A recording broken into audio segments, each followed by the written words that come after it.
welcome to SULKNATIONtv. In this episode, I'm going to install my new gear knob.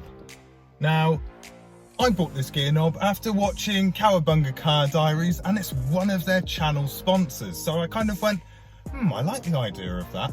I looked into it, and this is what I bought. So here we have it, the box. It says Alex PK, as if they know me, and they don't, and that's good, because that's kind of what I go by.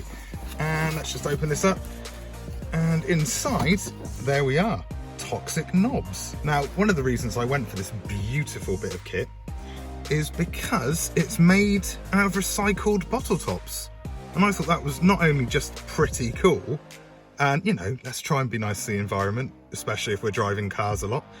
And yeah, I think it looks wicked, and also it's a good size difference compared to the, you know, sort of standard. Mine is very rusty indeed. Or not rusty, scratched. Rusty, that doesn't make sense. Scratched, yes.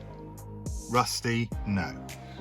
So this is longer, it's going to be an upgrade, it looks cool, and I'm going to fit it now. And so you get this lovely little installation card from Toxic Knobs, and it says, "Thank you for buying from a small business. Please support us by tagging us on Instagram or Facebook." Well, I will, Toxic Knobs. I'll also link in the description. So yeah, here we go.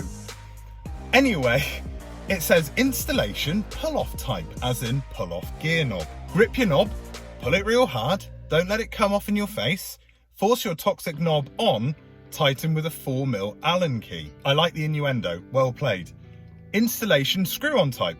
Grip knob twist. Now, you know, in the magic of YouTube and filming, I've already tried to just grip it and twist, and it doesn't work.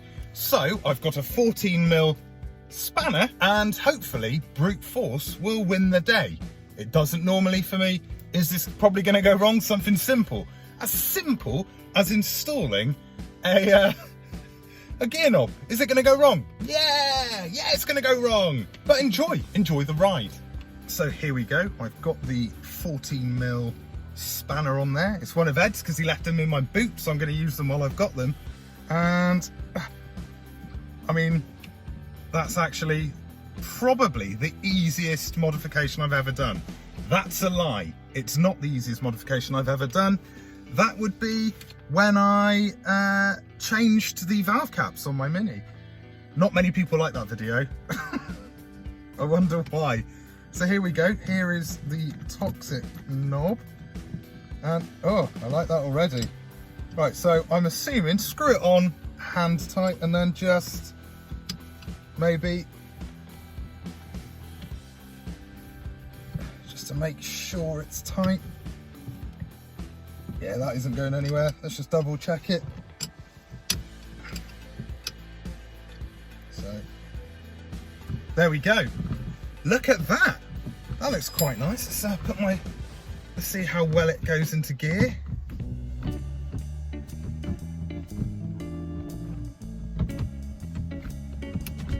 Let's reverse. So let's see how well it goes into gear. 1, 2, 3, 4. It's not going into 5th. Oh no, it is 5th, 6th, and then over, down. I like it a lot. So let's see how it goes into gear. 1, 2, 3, 4, 5, 6. No, that's reverse. 6. Let's do it again. So let's see how it goes into gear. 1, 2, 3. Oh, fuck.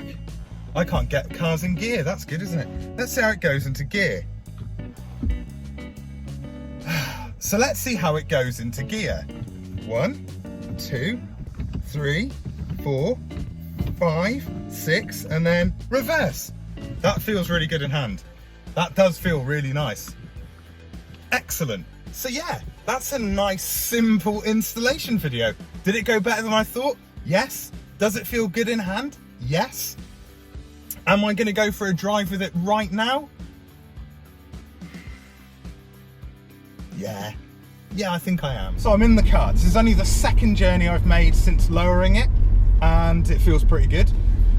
I think the benefit of having this toxic knob gear knob is the fact that I wanted something a bit higher, and the gearbox is already silky smooth. I mean, it's a ridiculously smooth gearbox. It's the smoothest gearbox I've ever had in a car, and one of the reasons behind that is the fact that in the full service history that I've got for this car, let's just get a bit of speed going on, there we go, it's had its transmission fluid changed several times, which you don't see very often in any sort of car. So I'm really happy about that, especially as Honda gearboxes from this era, you know, it's a common feature of EP3 and FN2 Civic Type Rs, and I'm assuming Accords as well. The gearboxes can get quite notchy moving into third gear, they can pop out. So the fact that this isn't going to happen, because this seems to be perfect, is excellent. So yes, I've only got 2 cameras, and you can't have both of them, not on me. You want one on a gear stick, so let's go. Second gear pull, and let's move to third. Oh, smooth. Get to fourth.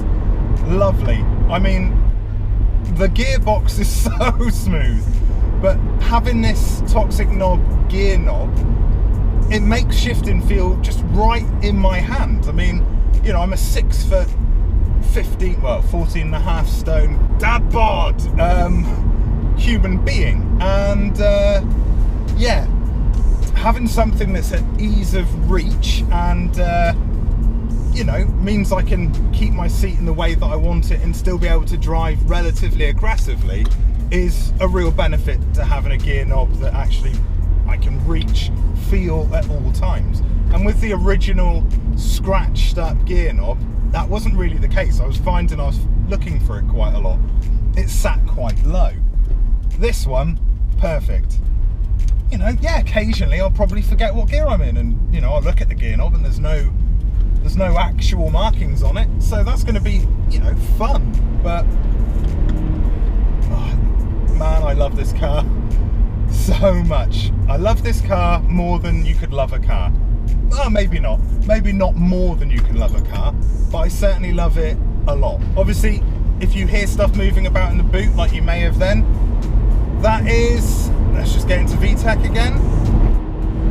Whoa, that is the fact that none of my rear interior is attached. It's all floating around in the back. There's no boot trim at the moment, and that's because of doing the lowering spring. So yeah, that's why it might sound a little bit tinny, a little bit rattly, and you can actually hear the exhaust. So maybe, you know, taking the sound deadening out, which I'm leaving out because that's the leak. Well, to do with the leak at least. Oh, man, this car pulls. So yeah, I hope you've enjoyed this video. It's essentially installing a gear knob and then going for a drive, but who doesn't like going for a drive and chesting out a new gear knob? Now, I paid for it, but thank you to Cowabunga Car Diaries, as I got the link from them and got a bit of discount through their discount code. Toxic knobs, I haven't heard of you before I started watching Cowabunga Car Diaries, but I think what you're doing is superb. Recycling bottle caps and turning them into very nice handcrafted gear knobs is excellent. And yeah, I wish there were more companies that did stuff like that. Maybe there are and I haven't heard of them. If there are, get in contact with me. But yeah, big shout out to Toxic Knobs. You're whooping ass with the recycling bottle cap gear knob game. And on that bizarre note, I hope you enjoyed the video. Please subscribe, turn on notifications. Also check out the SULKNATIONtv Facebook page and Project Sulk on Instagram. And until the next time, I've been me, you've been you, and well done for that. Am I going to get an opportunity for another second gear pull? Probably not.